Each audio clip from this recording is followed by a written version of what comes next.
¿Y de dónde viene ese interés en Yiddish? Bueno, viene más que nada por haber escuchado, digamos, por haber escuchado y por ser el idioma de mis abuelos, que yo me sentía que quería entender lo que ellos decían, las canciones que me las iban traduciendo, los dichos que decían, el por qué se reían, toda esa parte, digamos, de los encuentros familiares que no podía acceder por una falta de idioma, digamos, y lo consideraba como parte de mi cultura, pero no lo había podido realizar hasta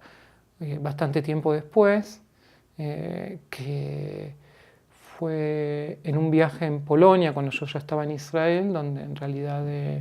tuve la posibilidad de estar en un curso de la NYU que había en Krakow,